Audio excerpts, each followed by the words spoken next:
और पीसीसी में आज फिर हंगामा हुआ। सीएचए अभ्यर्थी जनसुनवाई में पहुंचे, पुलिस ने रोकने की कोशिश की, अभ्यर्थियों ने जमकर हंगामा किया। पीसीसी में जनसुनवाई चल रही है और जनसुनवाई के दौरान कल भी सीएचए पहुंचे थे और आज भी सीएचए वहां पर पहुंचे, आज रोकने की कोशिश की और इसी के चलते ये हंगामा हुआ। पीसीसी दफ्तर की तस्वीरें जहां पर अभ्यर्थियों ने हंगामा किया।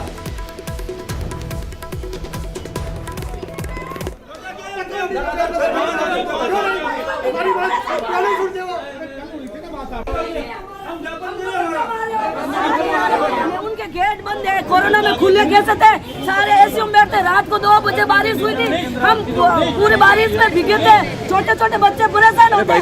मेरे पास हाथ में मोबाइल है, पाकिस्तान के है क्या हमारी मांगे जायज नहीं? हमारी मांगे मैं आप लोगों से परेशान हो रहे हैं, छोटे छोटे बच्चों को लेके। फिर हम मानने की ना हमारे को जान देनी पड़े तो सही स्मारक में देंगे, लेकिन घर नहीं जाएंगे। मान से मान चलेगी, इज्जत चलेगी। राज गहलोत सरकार सुन नहीं रही है, इधर प्रशासन धक्का दे रहा है। हम कोई पाकिस्तान के है क्या? भारतीय नहीं है। आज जन सुनाई, आम जन सुनाई होती है, सबकी होती है। हमारे को रोकते सीएचए नाम सुनते ही हम कोई बम लेके आया क्या?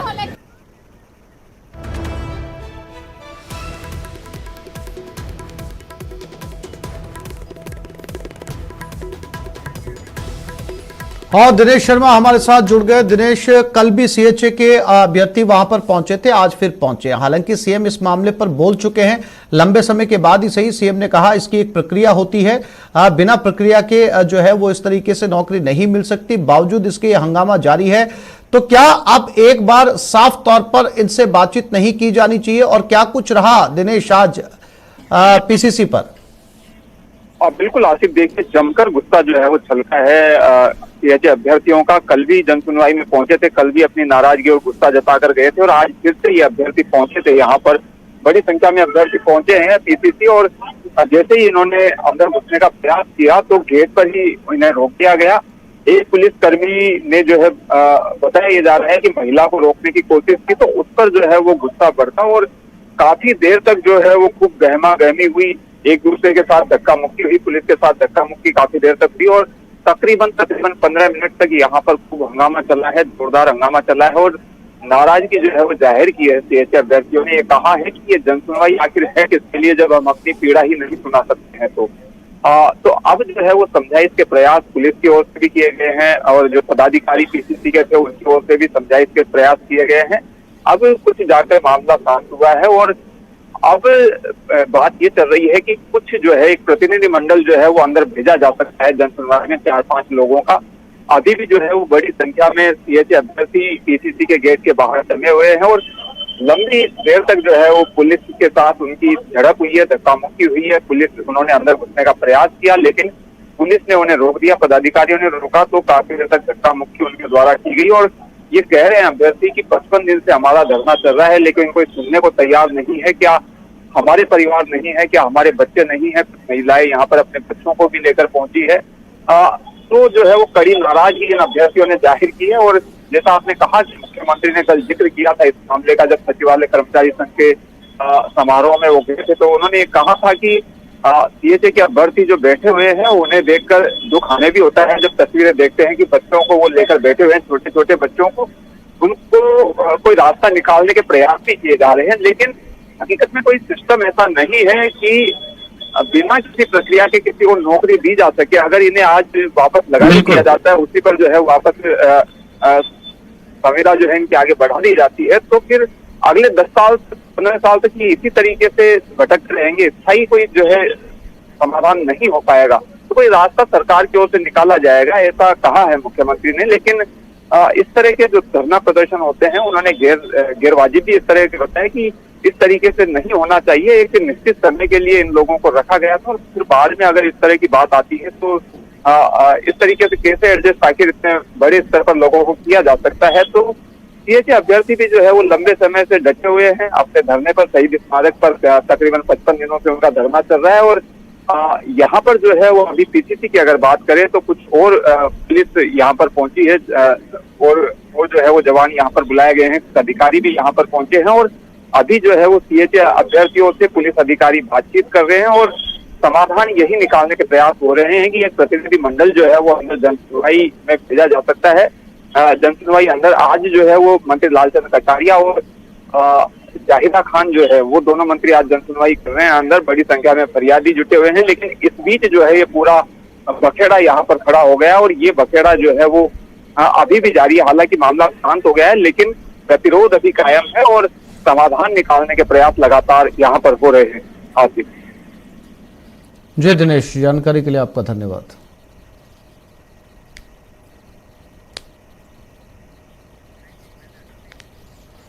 और आज भी आंधी बरसात के आसार बने हुए हैं। मरुधरा पर पश्चिमी विक्षोभ का असर साफ देखा जा सकता है। अंधड़ बारिश के साथ ओले गिरने की आशंका है। जयपुर, भरतपुर, कोटा संभाग में यह असर दिखेगा भी। बीकानेर संभाग के उत्तरी इलाके में असर रहेगा। प्रदेश में 2 दिन बाद फिर से गर्मी सताने लगेगी।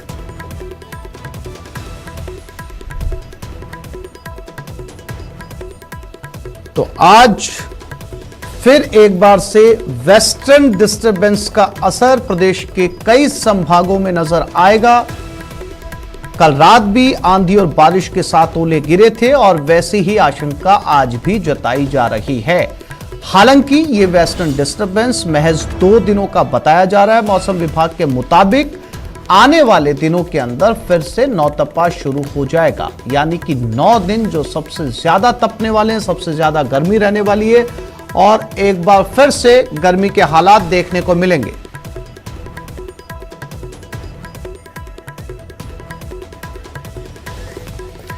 और इसी खबर पर अलग अलग संभाग जिलों से हमारे साथी जुड़ गए हैं। दीपक पुरी संवाददाता भरतपुर, अशोक शर्मा संवाददाता गंगानगर। सबसे पहले रुक करते गंगानगर की तरफ। अशोक, कल का मौसम पूरे प्रदेश ने देखा। आज जिस तरीके से आंधी आई, कई जिलों के अंदर जो है वो ओले भी गिरे। और आंधी क्या, अगर कल की तस्वीरें देखी जाए तो उसे तूफान कहना ज्यादा उचित होगा, क्योंकि जितना नुकसान हुआ है, जितने पेड़ गिरे हैं, जितने होर्डिंग्स गिरे हैं, उससे अंदाजा लगाया जा सकता है कि पश्चिमी विक्षोभ ने कितने बुरी तरीके से प्रदेश के मौसम को प्रभावित किया है। गंगानगर में क्या स्थिति रही, अशोक?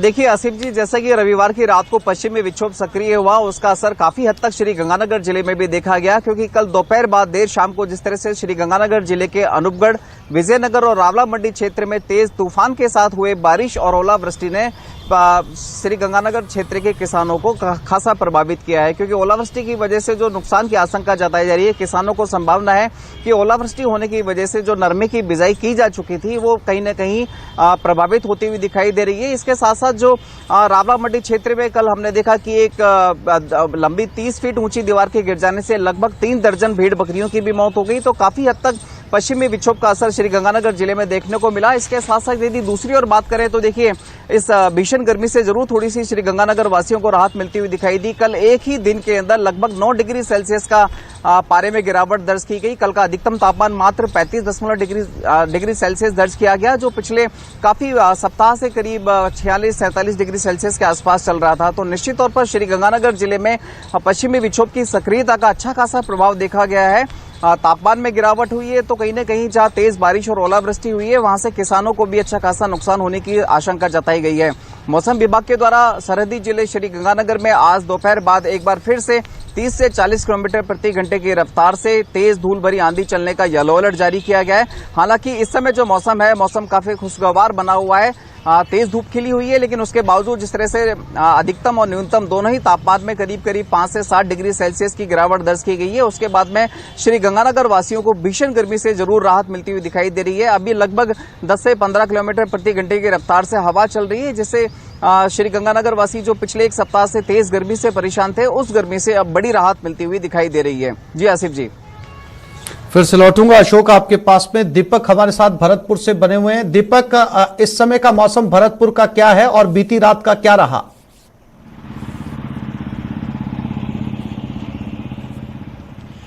देखिए बिल्कुल आसिफ, अगर मौसम की बात की जाए तो मौसम पल पल अपना रुख जो है बदल रहा है और उसका जो खामियाजा है वो लोगों को उठाना पड़ रहा है। कल जिस तरह से तेज आंधी के साथ में और धूल भरी हवाएं कई किलोमीटर की रफ्तार से चली थी और उसके बाद बारिश का दौर शुरू रहा था, तो कई जगह जो है घटनाएं जो सामने आई थी, होर्डिंग्स बोर्ड गिरे थे, कई जगह टीन सेट उड़े थे, कई विशालकाय पेड़ भी धराशायी हुए थे। और उसके बाद देर रात को भी जो है मौसम का दौर जारी रहा, मौसम जिस तरह से रहा और बारिश का दौर जारी रहा। अब अभी की बात की जाए तो अभी जो है हल्की धूप निकली हुई है, लेकिन उमस जो कहीं ना कहीं लोगों को है परेशान कर रही है और उमस इतनी तेज है कि लोग गर्मी से बेहाल हो रहे हैं। तस्वीरें दिखाना चाहूँगा, देखिए ये जिला मुख्यालय जिला कलेक्ट्रेट कार्यालय उसके बाहर की तस्वीरें और किस तरह से जो लोग हैं वो गर्मी से परेशान नजर आ रहे हैं। तो मौसम जो है वो अपना रुख पल पल पर बदल रहा है और इस समय जो की बात की जाए, इस समय जो है हल्की धूप निकल रही है और धूप के साथ साथ जो हल्की हवा है वो भी चल रही है। लेकिन मौसम विभाग का कहना है कि देर शाम तक जो है फिर से एक बार बारिश का दौर जारी रहेगा और बारिश से पहले तेज हवाएं जो हैं वो आएंगी। तो कहीं ना कहीं लोग जो है परेशान नजर आ रहे हैं, क्योंकि लगातार लोग जो है गर्मी से तो निजात लोगों को मिली है, लेकिन जो तेज हवाओं के साथ धूल भरी आंधी चलती है उससे लोगों को परेशानी का सामना करना पड़ता है। और अभी सुबह के वक्त का मौसम ऐसा था कि लोग जो है घरों से बाहर निकल के सड़कों पर घूमते हुए नजर आ रहे थे और 10 बजे बाद एकदम से अचानक मौसम ने करवट ली और उसके बाद जो है हल्की धूप के साथ उमस जो है वो पड़ने लगी। और मौसम विभाग के अधिकारियों का कहना है कि देर शाम को जो है तेज हवाओं के साथ आंधी आएगी और उसके बाद बारिश का दौर शुरू होगा। लेकिन इस समय जो उमस है वो लोगों को परेशान कर रही है और लोग जो है काफ़ी परेशान नजर आ रहे हैं, क्योंकि कल भी देखा गया था कि मौसम में बदलाव आया था और बारिश हुई थी। बारिश के साथ साथ तेज अंधड़ भी आया था, कई जगह घटनाएं हुई थी। एक बस के ऊपर भी जो है नगर पालिका का जो वेलकम गेट था वो गिरा था, उसमें 40 सवारियां बाल बाल बची थी। तो कहीं ना कहीं ये जो रुख है मौसम का बार बार बदल रहा है और इससे लोगों को कड़ी परेशानी का जो है सामना करना पड़ रहा है, क्योंकि अभी जो मौसम है बरसात आएगी, उसके बाद बरसात बंद हो जाती है, फिर तेज जो धूप निकलती है उसके बाद उमस पड़ती है और उमस के कारण लोगों का जो है गर्मी से हाल बेहाल हो जाता है। तो ये जो बारिश है ये मौसमी बीमारियों का प्रकोप बन सकती है और लगातार अस्पताल में मौसमी बीमारियों के जो मरीज हैं उनकी तादाद बढ़ती हुई नजर आ सकती है। जी आसिफ। सौरभ हमारे साथ जयपुर से जुड़ गए हैं, सौरभ के पास रुक करते हैं। सौरभ, कल रात का तूफान राजधानी के अंदर पूरे प्रदेश ने देखा, होर्डिंग्स बैनर गिर गए, पेड़ गिर गए और आसपास के ग्रामीण इलाकों में जानवरों ने अपनी जान गंवाई। आज क्या राजधानी का मौसम रहने वाला है और कब जो है वो नौतपे की शुरुआत होने वाली है, क्या कहना है मौसम विभाग का?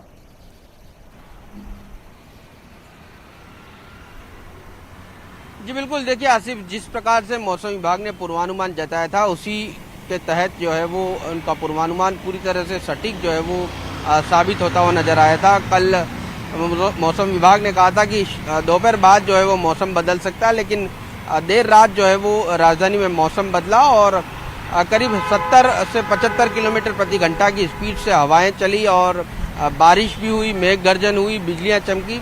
तो मौसम जो है वो कल तक जो है वो पूरी तरह से खुशनुमा जो है वो बन चुका था। आज सुबह से धूप जो है वो खिली हुई है, लेकिन धूप में वो तेजी जो है वो अभी नदारद है। हवाओं का दौर जो है वो राजधानी में लगातार जारी है, लेकिन पश्चिम विक्षोभ का असर अब धीरे धीरे कम होने लगा है और धीरे धीरे जो है वो फिर से गर्मी का जो दौर है वो शुरू होने वाला है। मौसम विभाग ने स्पष्ट किया है कि 25 मई से यानी कल से जो है वो प्रदेश में फिर से गर्मी का जो दौर है वो देखने को मिलेगा।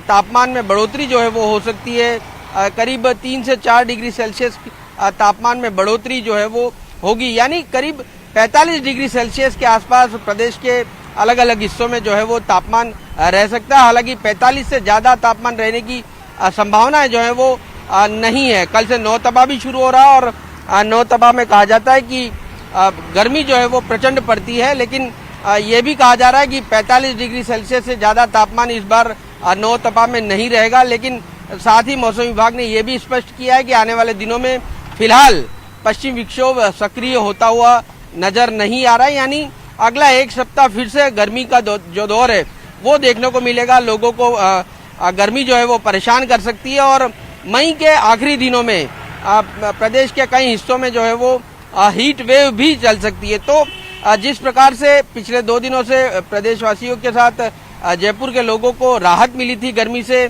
मौसम जो है वो पूरी तरह से खुशनुमा होने के साथ ठंडी बयार जो है वो चल रही थी, अब वो दौर वापस से खत्म होने जा रहा है और संभवतः आज शाम तक पश्चिम विक्षोभ जो है वो पूरी तरह से बेअसर जो है वो हो जाए और कल से जो है वो गर्मी का दौर जो है वो देखने को मिले। हालांकि आज जयपुर, अजमेर, भरतपुर संभाग में कुछ इलाकों में अंधड़ चल सकते हैं, मेघ गर्जन जो है वो हो सकते हैं और हवा की स्पीड जो है वो करीब 25 से 30 किलोमीटर प्रति घंटा की स्पीड से रह सकती है। तो मौसम में बदलाव जो है वो आज कुछ हिस्सों में देखने को मिल सकते हैं, लेकिन कल से फिर से प्रदेश में भीषण गर्मी का जो दौर है वो देखने को मिलेगा। जी आसिफ।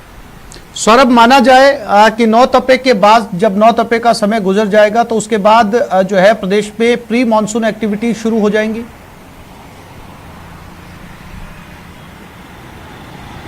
जी बिल्कुल आसिफ, चूंकि इस बार मानसून की ऐसी उम्मीद जताई जा रही है कि मानसून प्रदेश में समय से पहले जो है वो प्रवेश करेगा।